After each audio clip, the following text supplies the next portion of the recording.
Hi everyone, my name is Luke and this is my research report in a dissertation. The dissertation is going to be looking at is the differences between sound and noise, and whether there is whether there's a specific point along like a linear timescale that you can see a transition between noise into sound or from sound into noise, so whether there is one, and if there is, whereabouts it is. In doing this, the dissertation is going to evaluate the futurist ideology regarding art noise, so Luigi Russolo and his 1913 manifesto.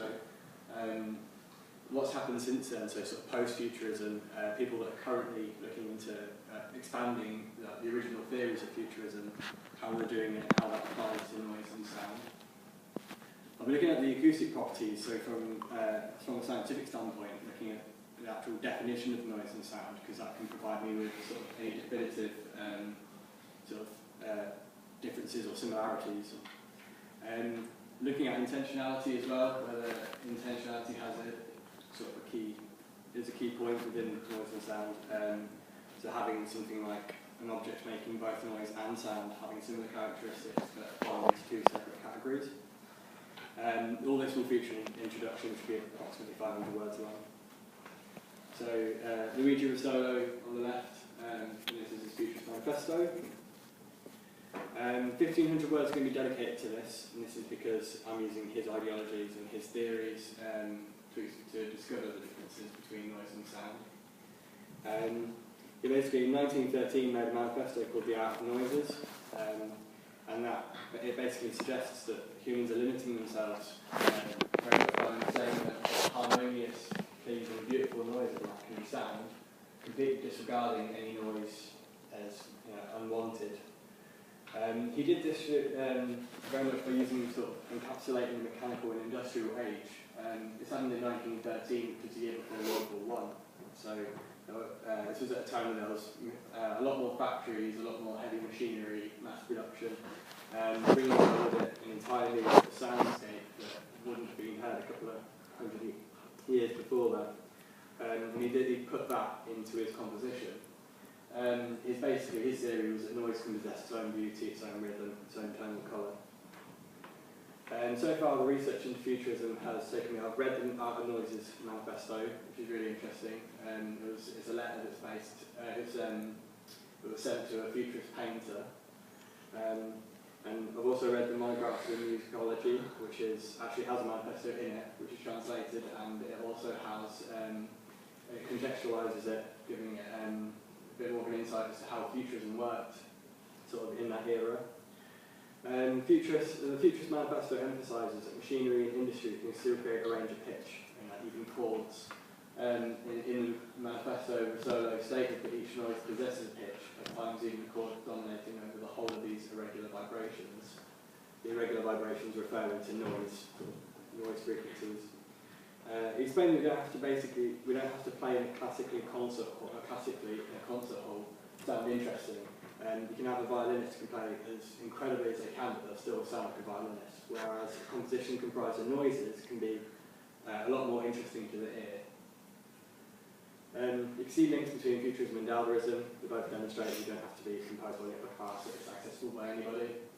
They both flourished from World War I, which was one of the first mass production mechanic wars. And they both share an amateuristic yet professional contribution towards these high-class mediums. So further to this is post-futurism ideologies and pioneers.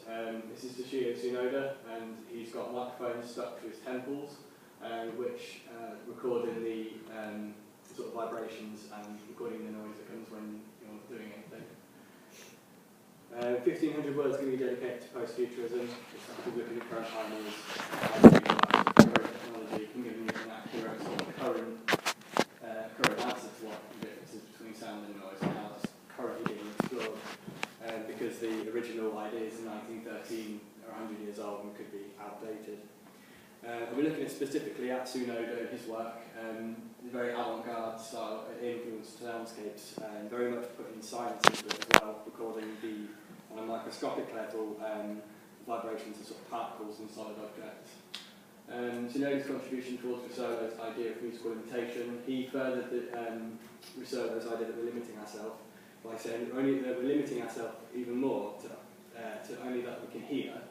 and that through using current technology we can record things that we wouldn't be able to have heard 100 years ago.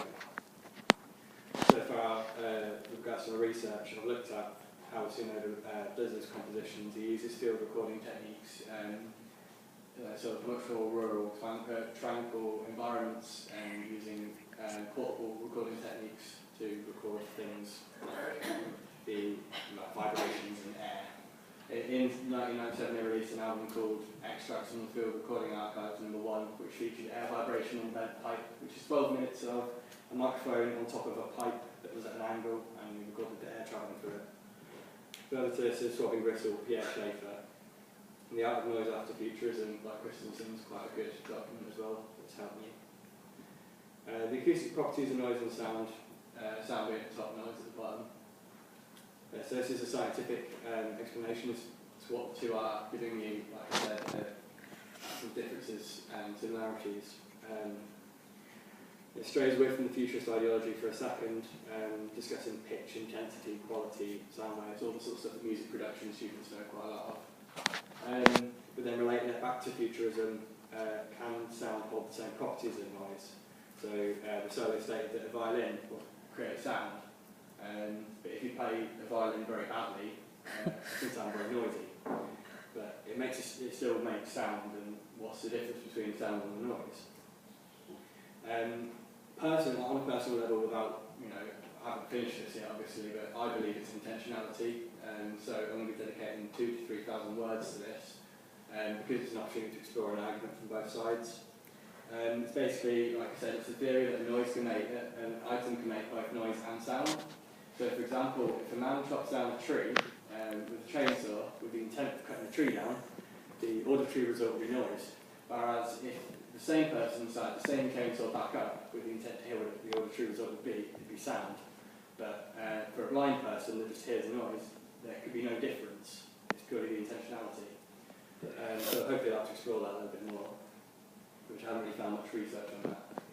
So the conclusion is going to be about 500 words. It's going to summarise any key points that I found through the research. Identify whether there is a difference between sound and noise, and what it is from both a futurist and a scientific standpoint, and how they tie them together. And identifying whether there is a point that transition is visible between sound and noise. There's my references, my bibliography. Thank you very much for listening. Great, thank you very much.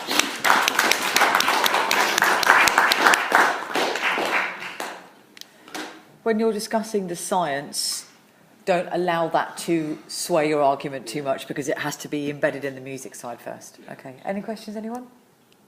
You said about the idea of the blind guy who wouldn't know the difference unless he'd been told about it. Have you considered going further into that and looking at ideas of context, and whether that, and how big of an impact that has upon certain pieces?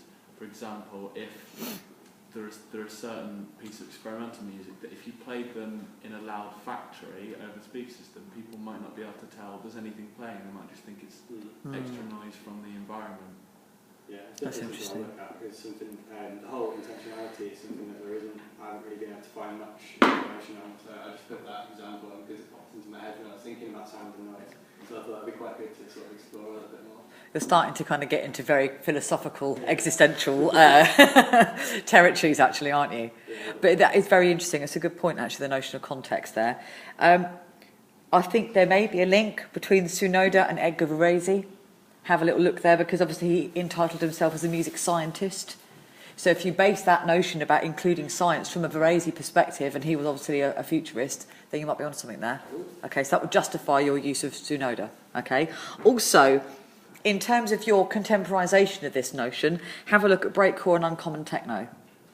Okay, so for the likes of artists like Igor, you have hoovers being used in the middle of some really crazy music, and pots and pans being hit. So you get that, yeah, some really bizarre elements being utilised, but it doesn't sound like it's extra diegetic.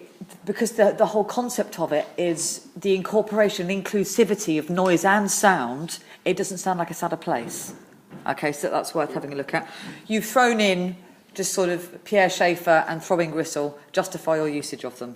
Yeah. Okay, I know that you perhaps might not know how to apply either of them yet, but have a look at that. And also, there's a reason why I've written down Silence by John Cage. What was that in reference to?